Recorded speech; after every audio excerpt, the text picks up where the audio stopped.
How to choose your A-levels. This is an important one. So if you're ready, let's get into it. Hi, if you're new here, my name is Zaid.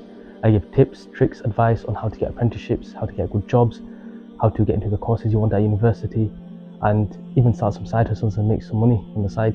So make sure you subscribe, and here's the video. Right, so what are A-levels?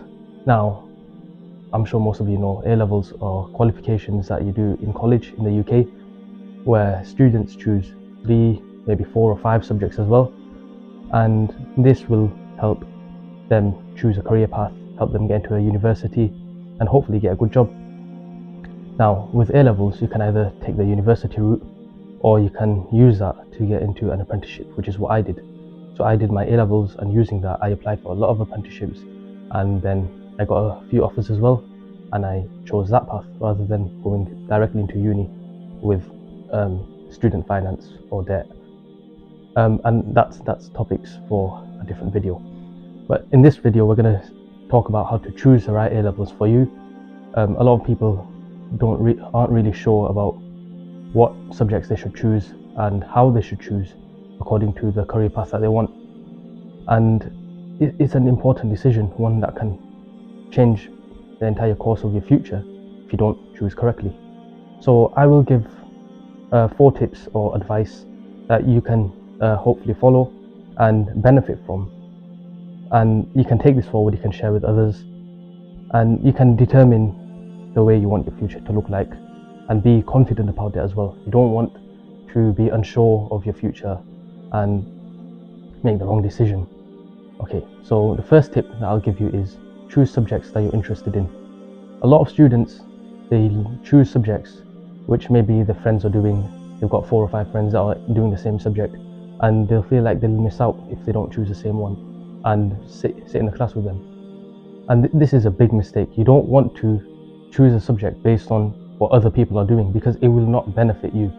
Choose subjects that you actually have an interest in, you've got a passion about, something you like, and that will help with your grades, it will help with your mindset, and it will help actually finding a career in that. I've seen so many students who choose something that, someone told them, oh, this is a good subject, why don't you go for this? Or, you know what, you're my friend, I'm doing this subject, why don't you join me, and we'll sit together and we can just take the same subject. This will not benefit you at all.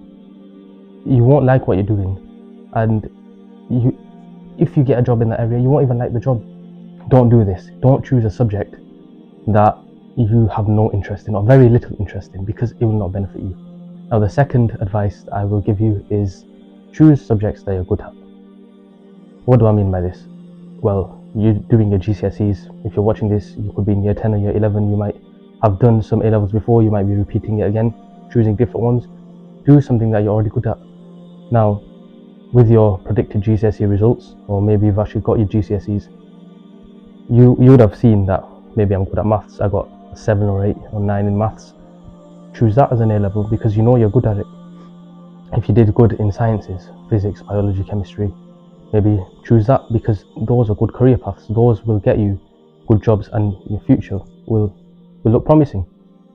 The third advice that I would give you is choose subjects that align with your future goals, with where you want to end up. So if you've got a career in mind, for example, you want to become a lawyer, you have to do law as an A-level, because if you end up doing something else which doesn't fit with that, then it will not benefit you. For example, if you want to do law as in university, or you want to become a lawyer, is that where you see yourself? Well, you have to choose law. If you don't choose law and you choose something like art or history or geography instead of law and some other subjects, you won't get into that career path. You won't get into where you want. So choose those subjects which align with your career path and which will make your route easier. And the fourth piece of advice I can give you is make sure you check all the entry requirements before choosing your A-levels.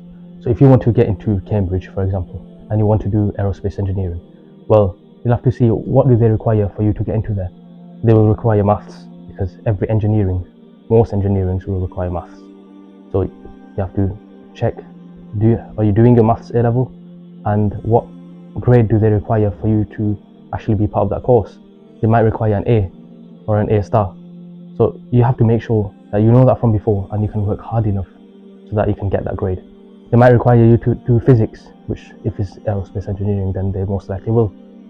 So what grade do you need for that? And these entry requirements, it will be the same for apprenticeships. They'll have entry requirements. It'll be a bit lower than university, but there's a lot more competition. So that's a different subject that we can talk about another time. But make sure you've checked all the entry requirements and exactly what you need before, so that you can start concentrating. You can perform well. You can perform at the best, at the highest level, for you to actually get into the course or the apprenticeship or the job that you want. Now, hopefully these 4 pieces of advice will help you. I know they're very brief and basic, but this is all you need really when choosing your A-levels. So I'll just give a few combinations of some A-levels that you could try out, because you get a lot of students who say, well, I'm not sure what I want to do. I'm good at this. In GCSEs, I got really high results in a lot of subjects. So what shall I do? So for engineering is all very similar. I'm a civil engineering apprentice, so the subjects I did was maths, physics and computer science. And if you do this, you'll get into any apprenticeship, or you can get into any apprenticeship course generally that you want. Maths is a major one. If you have maths, then you can get into a lot of courses. And there's a list of subjects that universities and companies like to see as a qualification. So among those, there's maths, the sciences, so physics, chemistry, biology. You'll have history, geography. If you do any languages, and languages help a lot. There's English Lit, and a couple other subjects. So doing those and having those as a qualification will really help you stand out. And yes, a lot of people do it, so the good grades will help, which goes back to the entry requirements and you thinking about what you need, so you can start practicing and making sure that you are the very best from before. And if you have these subjects on your roster, then you've got a better chance of getting into where you want. So going back to the subject combinations, so maths, physics, computer science, you can do that by all means. They're very good subjects. They could be difficult, but I would advise that don't avoid doing the difficult subjects if you really want to get a job that you're hoping to get, because taking the easy route is not gonna get you anywhere. It's not gonna help you. A lot of people end up taking the BTEC route, and I would advise strongly that you do not take this route, because I know so many people that wanted to do something at university, but because they've got a BTEC, they've not been able to get into the university course that they want. They've had to travel miles away, live far away from home, just because a certain university, say 100 miles away, is allowing you to get into the course with your BTEC. So I highly advise that you do not take a BTEC and just do the usual A-levels, because it will help you out a lot. Other combinations could include law, English Lit and history. You could do all the 3 sciences as one. So for engineering, make sure you have maths and physics, and those will get you into any course that you want. If you would like to go into the sciences, biology and chemistry usually go very well together. And you would like to do 2 hard subjects, and then choose maybe a fairly easier subject, which can get you the grades but also sounds good. So in my case, I was computer science. I did maths and physics, which were very hard, and they required a lot of time and effort. But then I did computer science, which I found fairly easy in terms of the theory, which I could memorize and I could retain that information. So computer science got me the grades and the points, the UCAS points, and it just complemented well with the maths and physics. So hopefully this sort of gives you an idea of how to choose the A-levels that you want. If you like this video, give it a thumbs up and make sure you subscribe. Thanks.